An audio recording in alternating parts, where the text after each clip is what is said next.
Good morning, everyone. I'm just going to give us a minute or so for a few last-minute people to join, and then we'll get kicked off.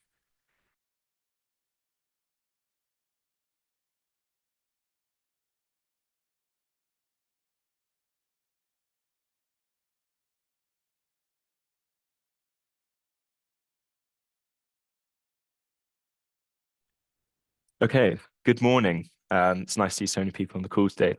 Thank you for joining us at Dodds for today's webinar discussing the government's long-anticipated 10-year industrial strategy.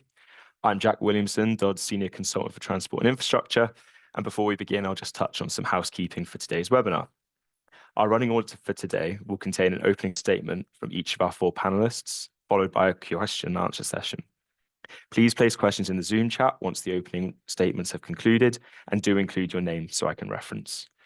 Today, our four panelists will be Jack Green-Morgan, Senior Political Consultant for Energy and Net Zero at Dodds; Jonathan Clare, Head of External Affairs at the Royal Aeronautical Society; Caitlin Majkowski, Dodds Political Consultant for Digital, Culture, Media and Sport; and Luke Law, the Head of Government and External Affairs at Serco UK and Europe. Before we hear from our panelists, I want to take the opportunity to outline why we're here today. The formation of a long-term industrial strategy has been called for by many sectors in the UK over a sustained period of time. It was encouraging to see the strategy become a Labour manifesto pledge in 2024, and once the new government was formed, I'm sure plenty of attendees today fed into consultations and calls for evidence. With the strategy's recent publication, the UK now has a 10-year plan to deliver certainty and stability to businesses in order to stimulate investment in 8 high-growth sectors labelled as the IS8. These are advanced manufacturing, clean energy industries, creative industries, defence, digital and technologies, financial services, life sciences, and professional business services. For these 8 sectors, the industrial strategy aims to be targeted in its investment, provide a strategic roadmap that goes beyond a single term of government, and ultimately be measurable in its success. It's notable in the foreword, written by Keir Starmer, Rachel Reeves, and Jonathan Reynolds, that the industrial strategy is described as robust, strategic, and unashamedly long-term, a 10-year plan to make the UK the best to invest anywhere in the world. The challenge for our panelists today is to stress test that sentiment. Is this strategy going to be robust enough? Can it endure over the long term? And will it ensure that the UK is the best place in the world to invest? With that said, I'll turn to our first speaker for his opening remarks, Jack Green-Morgan. Thanks, Jack. So I'll be speaking about clean energy industries primarily. The industrial strategy is about supporting growth industries, and the rationale for including clean energy industries as part of the IS8 is quite clear. So the world's undergoing an energy transition. It's driven by both the risks of climate change and the realities of energy security. Fossil fuels are seen as riskier by a lot of countries without sovereign reserves, as well as more polluting. And so economies, including the British economy, is rapidly decarbonising as well as electrifying. In 2024, the International Energy Agency estimated that global electricity demand would double by 2050. And the UK's Climate Change Committee has said that the UK's electricity demand will also roughly double by 2050. So this is a big transition, and the transition means opportunity. So Ed Miliband has called it the economic opportunity of the 21st century. One of the government's 5 missions has been to make the UK a clean energy superpower, and that's about more than just decarbonising the UK's power system. So it's about being at the forefront of developing and commercialising clean energy technologies that will be in global demand and seizing the benefits of being an early mover, so by capturing supply chains and creating a skilled workforce. The industrial strategy itself highlights this growing demand for the IS8. Demand for those sectors grew 46% over the last decade, which is more than double the growth of other industry sectors. And there's domestic opportunity too. So as part of the UK's transition to net zero and achieving 2030 clean power, we'll need to deploy increasing amounts of clean power generation while simultaneously electrifying the wider economy. And this transition is already showing economic benefits. So the UK's green economy grew 10.1% since 2023, which is 3 times faster than the wider economy. So that's the context, and the industrial strategy sets out for clean energy industries how to capture the opportunities of this energy and net zero transition. It identifies frontier industries where the UK stands to benefit the most from this government support, and this covers wind, so onshore, offshore, and floating, nuclear fission and fusion, carbon capture and storage, hydrogen, and heat pumps. And these have been identified to the exclusion of other technologies for a range of reasons. So for wind power, particularly offshore wind, is likely to be the largest source of power generation in the UK by 2050, according to the Climate Change Committee. And it makes sense to benefit directly from this by creating jobs and having the supply chains located in the UK, particularly as the global demand for these technologies grows too. So nuclear will provide both domestic baseload capacity in the UK's power system, but also has huge export potential. So not all countries have the geography for renewables, um, and they're going to turn to nuclear to decarbonize. So the International Energy Agency has projected that small modular reactors, which is one component of the civil nuclear sector, that market could be worth 500 billion by 2050. So there's a big export market there. And carbon capture is another key one. So some industries just will be tough to decarbonize, and carbon capture will allow them to remain operational and competitive by just sequestering their emissions.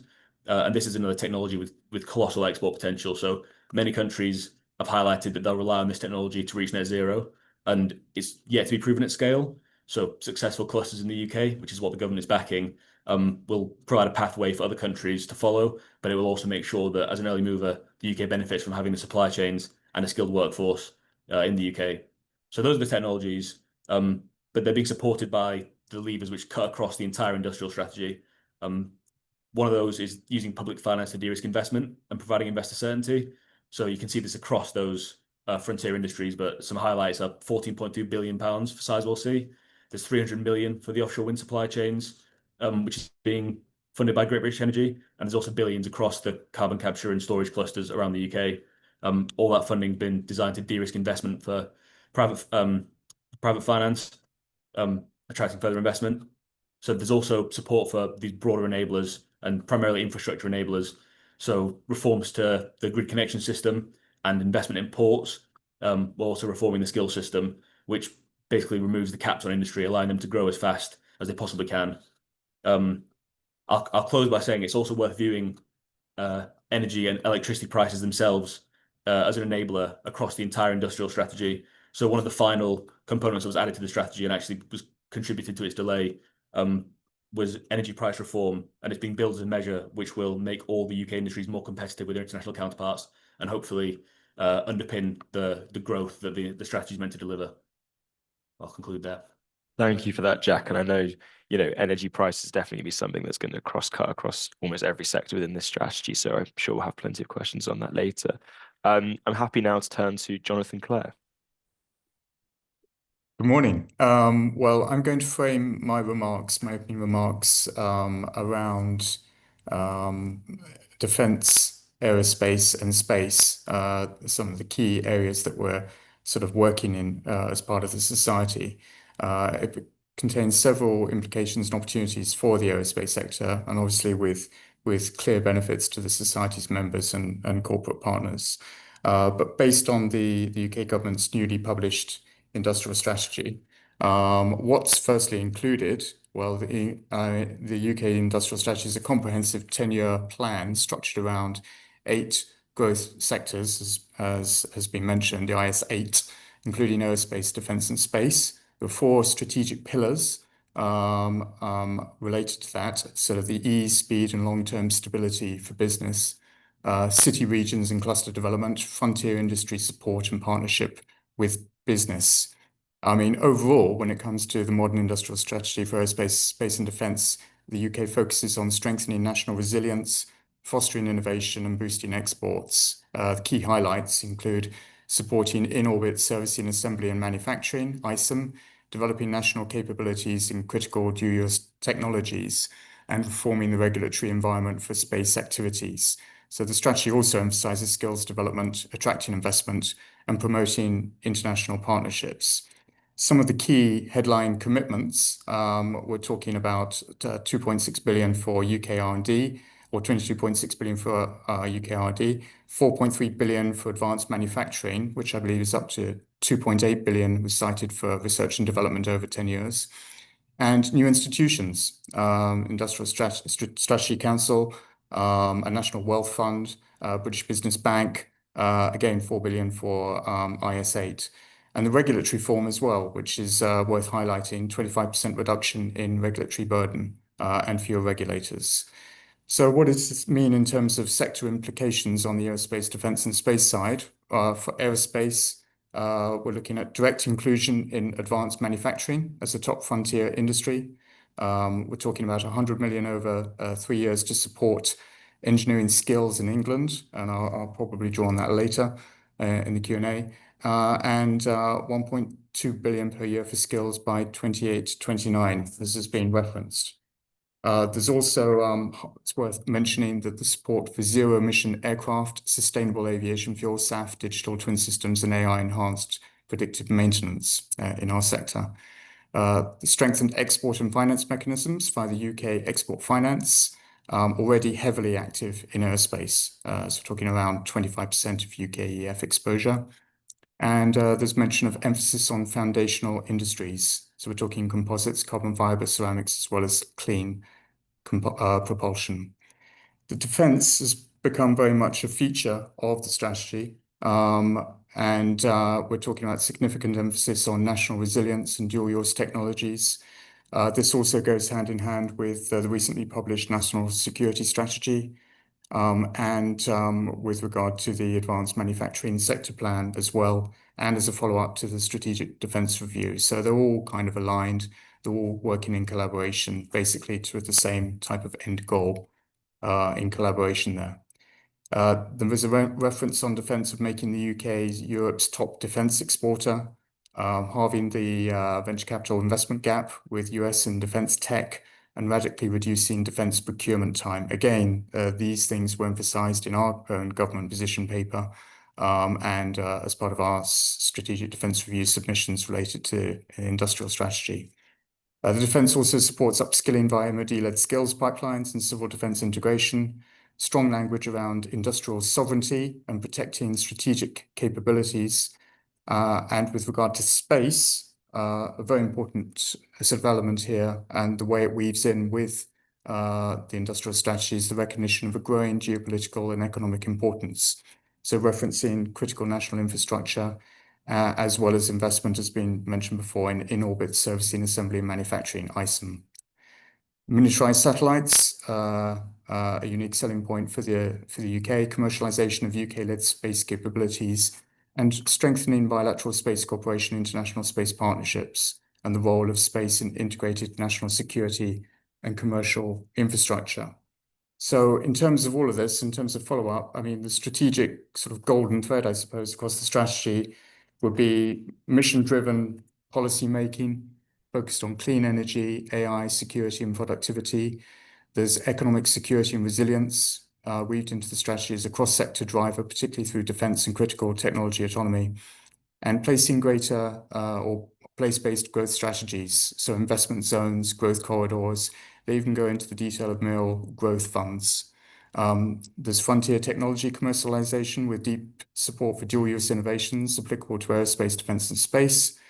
And really, what is this in terms of policy signals and implications for our members and for other organizations? Well, this is really a long-term industrial strategy, moving towards a structured co-investment and planning. We're talking about cross-sector synergies, particularly as referenced AI, data, clean energy, materials, defense industrial integration with civil and military sectors very much coming together with regard to the geopolitical volatility that's very much acknowledged, and a very strong export-focused support regime now moving into place. So that's basically just a sort of an opening. But if we wanted to sort of perhaps further delve into the Q&A in terms of gaps or missed opportunities, there is actually at this time no explicit timeline or delivery roadmap for specific aerospace programs. But remember that we still have the Defence Investment Plan and industrial strategy, the Defence Industrial Strategy to come through. So in time, we'll probably have a bit more granularity on those details. But there's limited detail also on international collaboration frameworks in aerospace and space. We know there's very strong forging partnerships between ESA, NATO, Defence Industrial Coordination is very strong. But again, we'd welcome more sort of detail in that area. And similarly with skills, the skills delivery mechanism, very much a focus within the strategy and mentioned, and inclusivity. But more detail is probably needed at this time to be able to understand how that will actually practically move forward.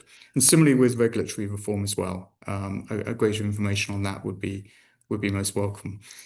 And in terms of a strategic opportunity, well, for the society and its stakeholders, members, I mean, this strategy represents further opportunity really to shape the future of UK aerospace defence and space.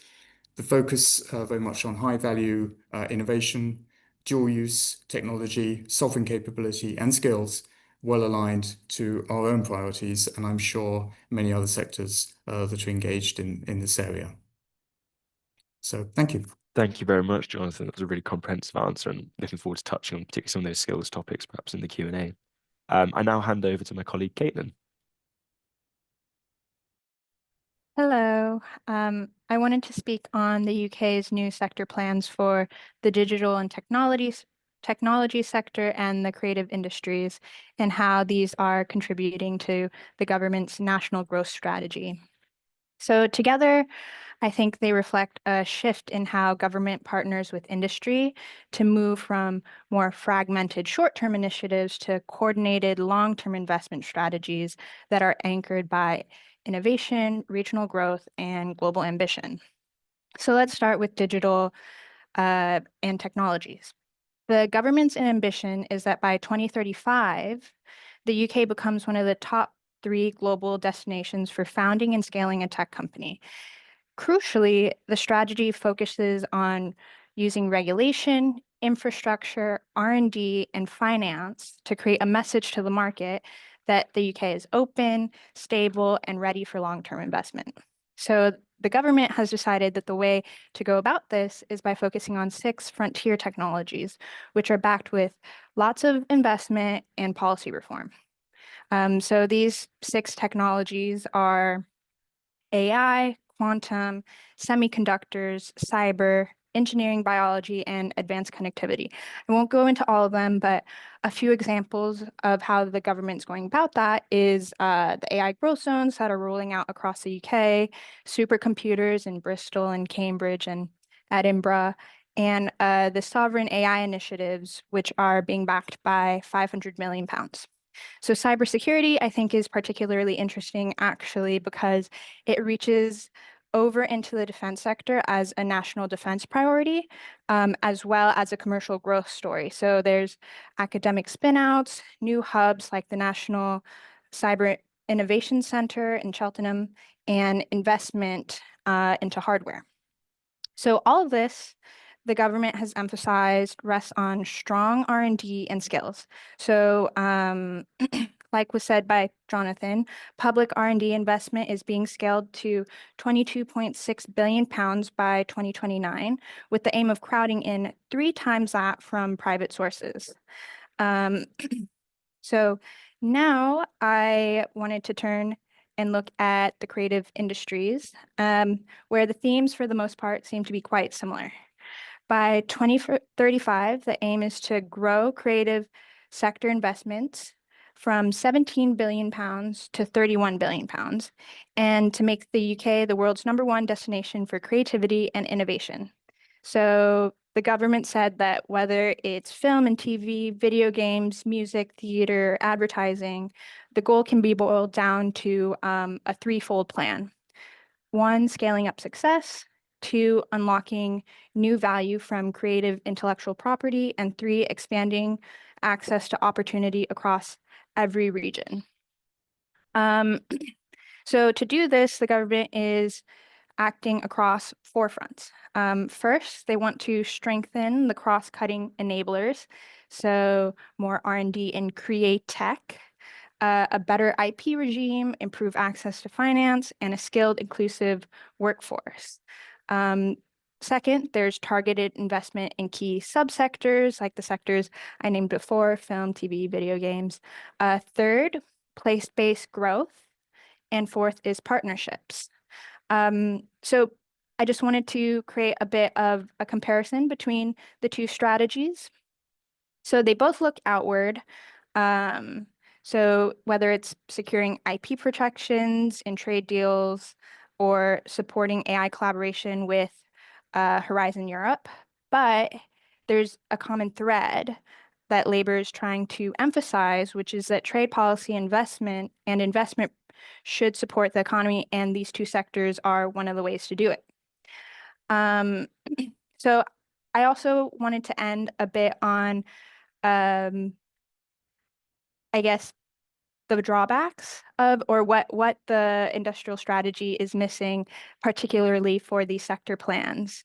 So they do signal a step forward, but I think a technology-led industrial strategy does come with lots of risk, especially when it has to do with regional inequality.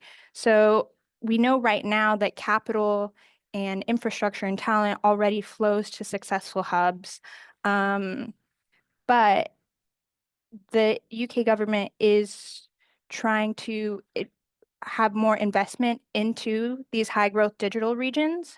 So it's hard to say if leveling up will truly be achieved if they're only driving in growth clusters that are already growing. Also, the plan is obviously very reliant on private investment, which might call questions on whether the industrial strategy should serve more than the markets. Maybe it should serve the community and workers. So it means that maybe considering whether workers in retail, manufacturing, and care aren't left behind. And in the same conversation as tech acceleration, retraining, job guarantees, and lifelong learning entitlements are also considered. For the creative industries, there's very light on action for performing arts and publishing, which are the backbone of the UK's cultural and creative ecosystems. So maybe if the industrial strategy wanted to support a full creative pipeline, that means investing in cultural education, capital for theaters, and how freelancers can thrive. So that's all to say that these sectors are in flux, global competition's heating up, and inequality is only growing. So the delivery plan must ensure that these plans are delivered at pace. Thank you. Thank you very much, Caitlin. There was a lot to cover there across two sectors. Luke, if I'll turn to you. Thanks, Jack, and good morning to everyone. It's great to be here. I'm going to kind of focus on some of those underpinning policies, I think, across the industrial strategy that are in support of kind of the IS8 and the various frontier sectors, sectors. I think particularly kind of through the lens of public procurement, which is really where we as an organisation are interested in what the government is trying to achieve through its industrial strategy. And it's been really positive to see the value that the government recognises procurement in terms of what it is we can deliver. Public services are critical to achieving economic growth. Widely reported how that will increase productivity. I think kind of pre-election, we're hearing from the Labour Party around the biggest wave of insourcing. So having seen not just the reference in the industrial strategy, but across the strategic defence review, the spending review, the national security review, really that critical role that procurement will play, not just in delivering some of those public services, but actually in support of delivering the government's plan for change.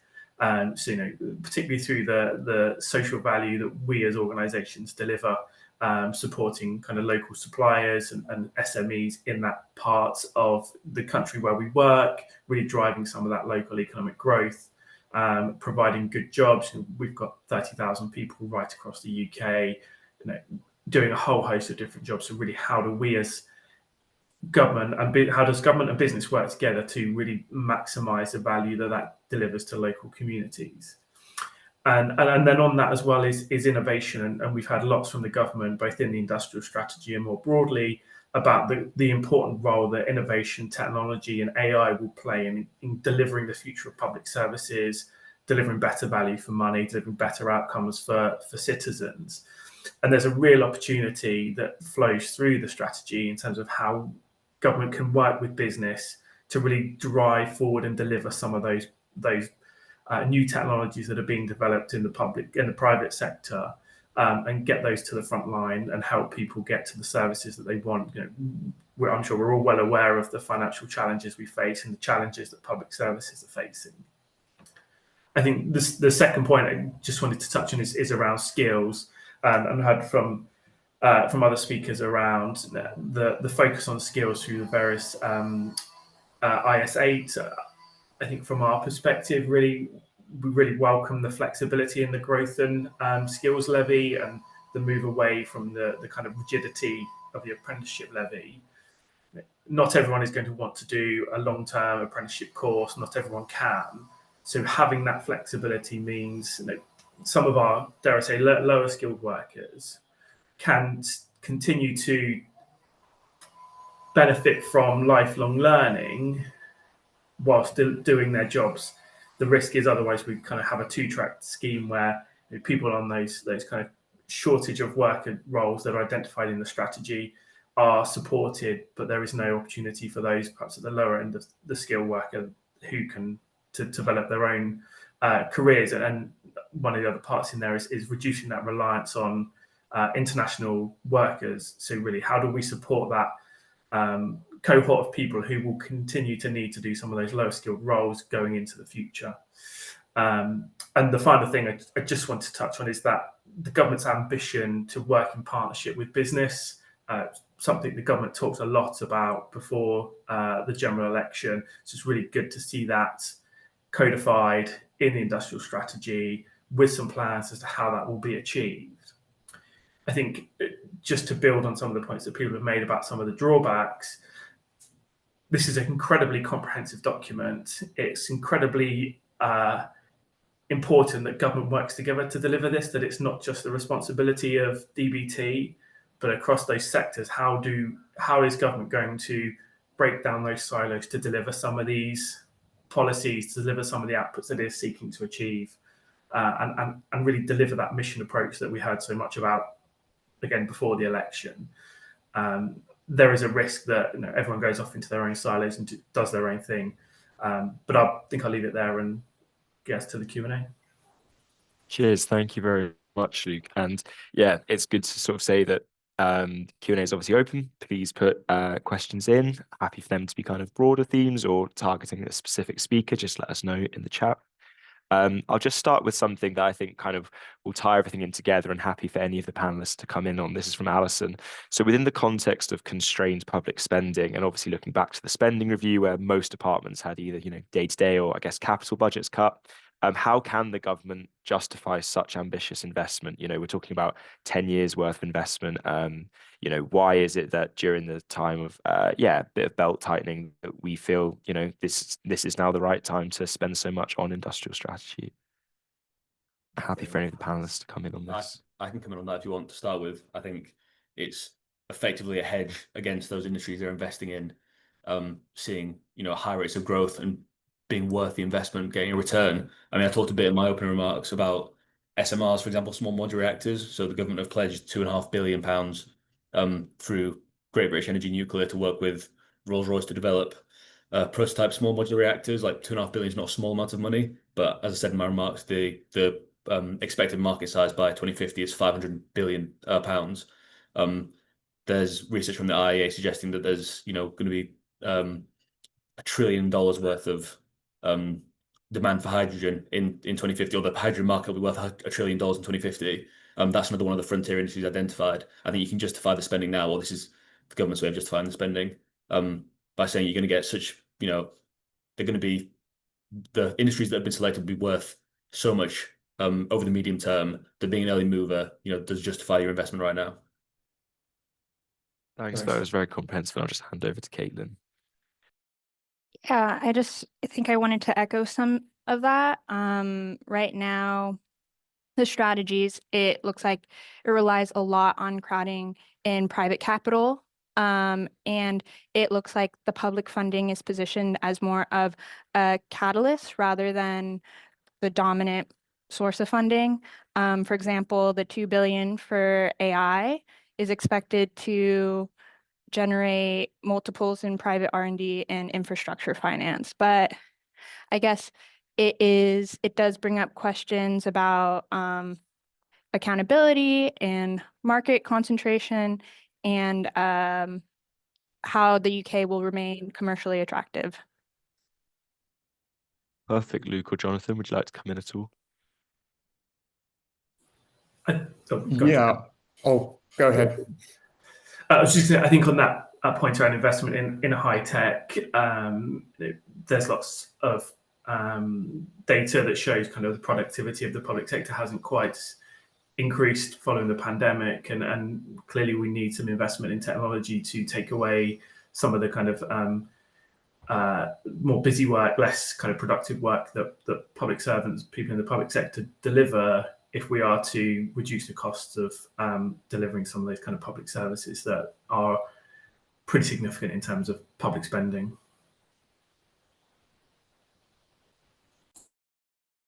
Perfect. Thank you for that. This one's more specifically targeted towards Caitlin. From Fanula Quinn, do you think that the English devolution bill, once it's published, will assist in conjunction with the industrial strategy in reducing regional inequalities in the AI and tech sectors? I think yes and no. I think the industrial strategy does focus a lot on regional clusters, and the English devolution bill definitely catalyzes just what's the word? Yeah, they have like the devolved. So now powers will be more regionally concentrated. But at the same time, I think, as I said before, one of the drawbacks of the industrial strategy is that they are putting a lot of money into high growth zones that are already showing signs of lots of AI and tech growth. But I think the English devolution bill will definitely help. But I think it is more of a question of what will this look like in a year. Perfect, thank you. And we'll sort of pivot now towards the energy sector. And I guess, Jack, the question here for you is, to what extent will lower energy prices for large industrial users likely be funded by increased carbon taxes, and from whom or how will these be recovered? It ties in quite nicely with the public spending. Cheers, thank you. Yeah, so at the moment, the main industrial energy price relief is through the British Industry Supercharger, which is only eligible for steel, metals, chemicals, cement, glass, and paper. And the industrial strategy, like I said, one of the energy price relief that was promised in the industrial strategy was one of the final things that was actually put into it. I think given a fair amount of discussion with the industry where they thought it underpinned really the strategy itself. So what's been introduced now is being called the British Industrial Competitiveness Scheme, which you'd expect to apply to certain or most of the IS8, but it's actually still subject to consultation. So who it will apply to, we don't know yet. Although it will exempt those companies from paying the renewables obligation, feed-in tariffs, and some capacity market costs. But I think the way those costs will be recovered is still due to be set out. So we can expect more detail on it in the consultation. I think, let me just check the question itself. Yeah, to the extent that they'll be funded by increased carbon taxes, I'm not sure. I mean, we've tied ourselves to the EU emissions trading scheme, which over time will should generate a higher carbon price and more returns. But the actual detail on how the exemptions will be funded is still to be set out. Thank you. And sort of looking, I guess, a bit more broad picture again, maybe Jonathan or Luke would like to come in on this. We obviously have a lot of more strategies coming out this year. We had an infrastructure strategy come out prior to this as well. So I guess my question for you two would be, where does this industrial strategy sit? Does it take absolute precedence? And where does it kind of, for you guys as policy experts, where does it sort of sit into your future planning? Is it kind of taking precedent over everything else that's yet to come? Thank you. I'll come in. I think there's a few interesting themes here with regard to the strategy and timing. There's a lot has been going on over the last 12 months. We're talking about an acceleration in things like AI. The geopolitical situation has changed quite significantly. We've had, obviously a new president in the United States, which is shifting dynamics, certainly. There is all of this, I think, feeds in some formal way into all of the strategies. I wouldn't say that one in particular is precedent over the other, but this is a very important one because it is all encapsulating. in the sense of, bringing the whole thing together. So there is a plan. And I think that plan has then links up with some of the other strategies which are taking place and are being published, and will help to provide that direction. There are still a few others to come out, which we may not see for a few months, but that's where it comes into the delivery side of the equation. Detailed delivery roadmaps, actually being able to monitor the impact of some of these regulatory and skills reforms that have been advocated for, and the international alignment. There's now a necessity more than ever for international partnerships. There's more necessity than ever before for the ongoing skills challenges out there, certainly in our sector. But I think this is across the board as well in other industrial sectors. So this is, I think, the reason for that. I think that this particular strategy is very much a kind of like a broad piece which helps to set that direction, that sort of blueprint, grand plan. But other ones will then help to give it a bit more granularity. And I think it is a well put together piece in that sense. But it comes from the realities of the last 12 months of everything that's been going on across the world, not only in the UK. Thank you. I think it's a House of Commons library paper, which I think it's on the national security strategy, which tried to kind of encapsulate where all of these various reviews sat and what was responsible for, or what was overarching. I'm not sure it kind of come to a conclusion, so it's a very kind of pertinent question. I think to the point Jonathan made, how we would go about delivering against all of these various strategies and making sure that we avoid duplication, that there is a kind of single point of accountability where that risk opportunity can best be managed. It's clearly set out, and the industrial strategy itself has various vehicles and platforms for business and government to engage. But I think bringing all of that together into a delivery plan is going to be really important. Thank you, Luke. We've had an anonymous question here on, I guess, sort of the prioritization of placemaking. So it says that the Green Paper Invest 2035 outlined the prioritization of placemaking, but the industrial strategy did not seem to engage regions outside of large cities. I know from my own work covering transport and infrastructure, often kind of rural areas can kind of get left out quite often in sort of policy making discussions. So a bit more open-ended, but do we think sort of that fairly distributing funding investment to regions outside the London will be met through this industrial strategy at all? Happy for anyone to come in there.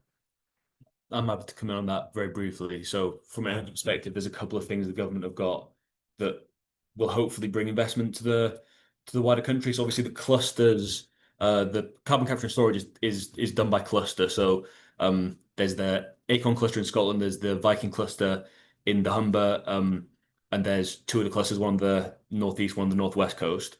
So the idea is that industries across those entire areas will privately invest together into carbon capture and storage infrastructure, and then share the benefits of that. So hopefully that will extend beyond just the cities and include benefits for the wider region itself. There's two other things mentioned specifically in the industrial strategy. So one of those things is a £600 million site accelerator for the regions to get them ready to be invested in and ready for projects quicker. And that's obviously not just London and the southeast. That can apply to any of the city regions.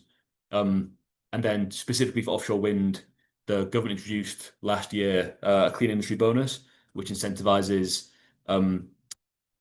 companies which are bidding through the Contracts for Difference scheme for basically producing offshore wind projects to invest in post-industrial communities and poorer communities. So not necessarily in London and the southeast, and not necessarily in cities, to develop supply chains there and bring jobs to those places. So I think there are measures in the strategy, at least from the energy perspective, that will see benefits go beyond, particularly beyond London and the southeast, but also beyond, hopefully, just the cities in each of the regions.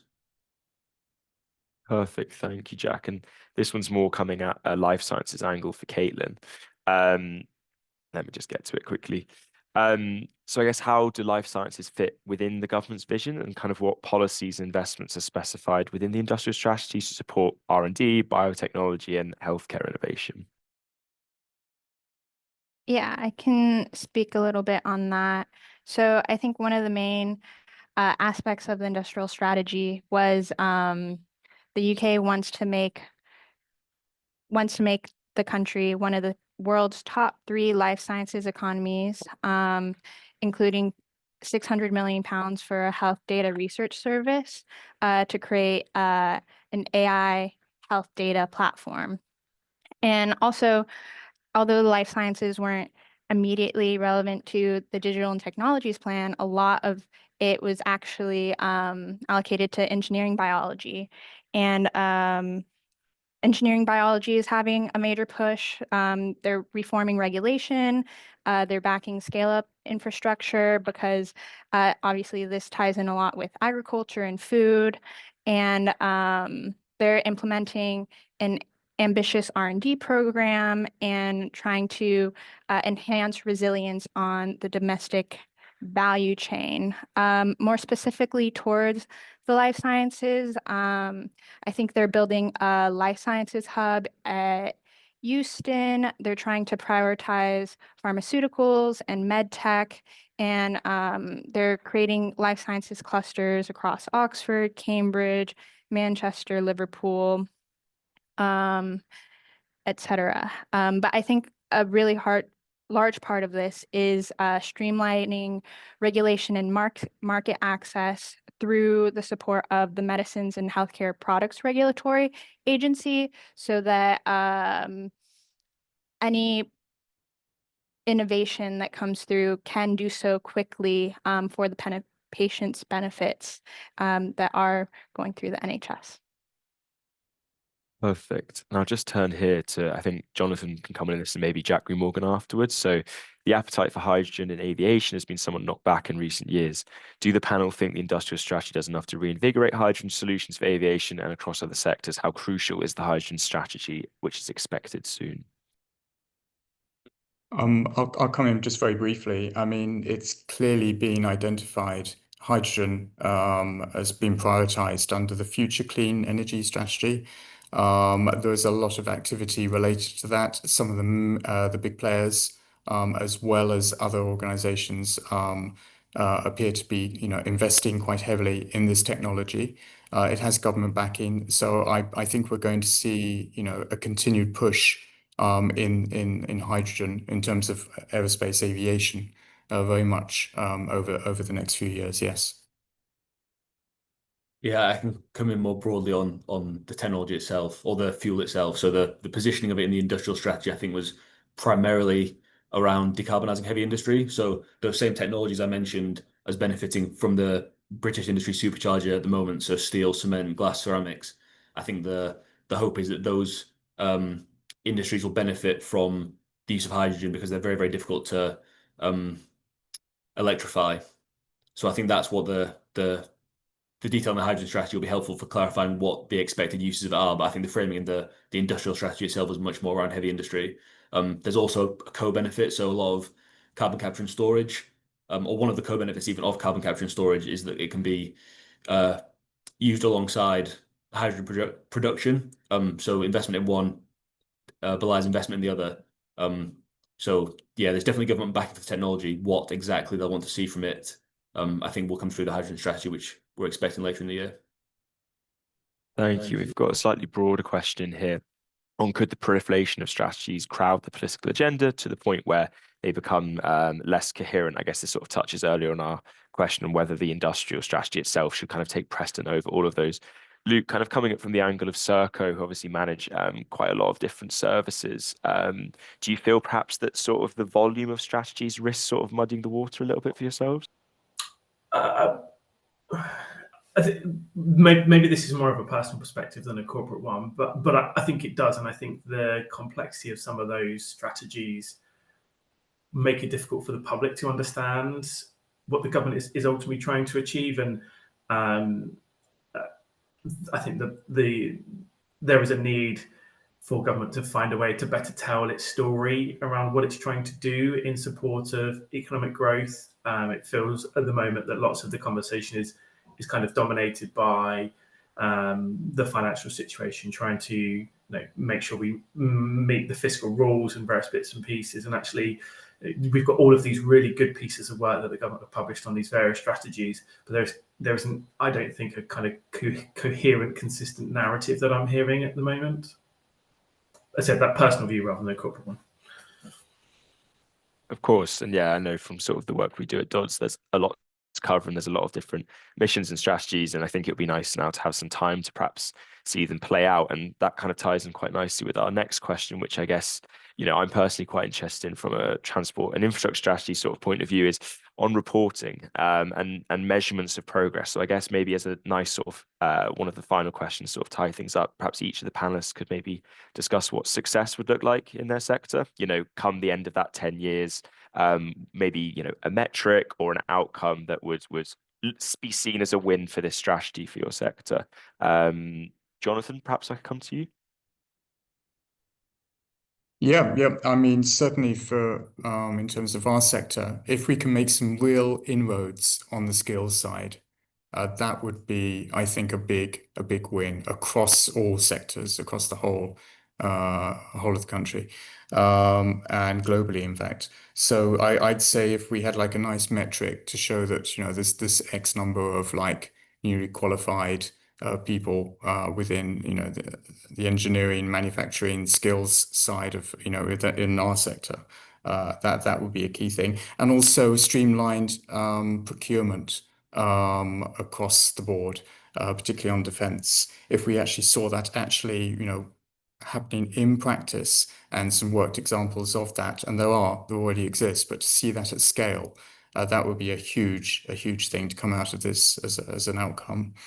And I think on the regulatory side, yes, sort of streamlined regulatory processes which will allow all, within our sector, all these things to sort of happen at pace. And that I think would be a sort of another area which would be very positive for the whole of the sector and industry. There are others as well, but I don't want to steal thunder from everyone else. Thank you. Jack, we're happy to come to you. What would success look like for the energy sector? Yeah, I mean, very helpfully, the clean energy industry sector plan has success metrics listed at the very end. So very quickly, they are to be the most attractive place in Europe to invest in clean energy industries, to have grown exports and as priority frontier industries, to have created thousands of good jobs across the country. I think it's important across the country, to have driven higher domestic commercialization of those energy technologies, and to have more resilient and robust supply chains. So they're ambitious. Those metrics also do have specific where they're being monitored and how they're being monitored as well. It's not just that broad, but I mean, that is broadly what success would look like. I think I outlined that in my opening remarks. I think those are the correct metrics to measure by, and I do think that the strategy, at least for clean energy industries, is broadly aligned behind those. It is coherent, and it is worth just saying as well, I don't think it's been mentioned yet, that the government does have an industrial strategy advisory council that I think it says in the strategy that they will be monitoring the progress against the success metrics in a timely manner. So I think if there's going to be any issues with achieving these metrics, there'll be interventions from the government, hopefully, rather than it just standing alone and them not achieving it. Perfect, thank you. And I'll turn to you, Luke. What would measurable success look like for Serco, perhaps in 10 years' time? I think being able to demonstrate the kind of collaboration between kind of suppliers like Serco and the government to deliver public services that are both kind of delivering value for money, tech enabled. The relationship is one of kind of trust and dialogue, and that value to the wider economy is kind of recognised, and value to wider society is recognised. Thank you very much. And finally, I'll turn to Caitlin. Yeah, quite similar to what Jack was saying. They do have success measures on both the digital and tech industry plan, industrial strategy, and the creative industries sector plan. So that would be regional R&D intensity, export volumes, skills uptake, gross value added growth. And I think in my opinion, it's quite valuable to have these sector roadmaps because it does keep the government accountable, and it's something that you can measure against their manifesto pledges. And I guess this is a long-term strategy. It is looking towards 2035, and it's good to have these benchmarks. I think from a more general perspective, the question is, will the UK achieve the level of private sector investment that they want in the future? Like, will the UK be as competitive to the United States by cutting down the regulatory red tape? So I think that's what we want to look at in year two's time. Perfect, thank you. And we'll turn to a sort of final question that I think particularly I'd like to hear Jonathan and Luke's thoughts on.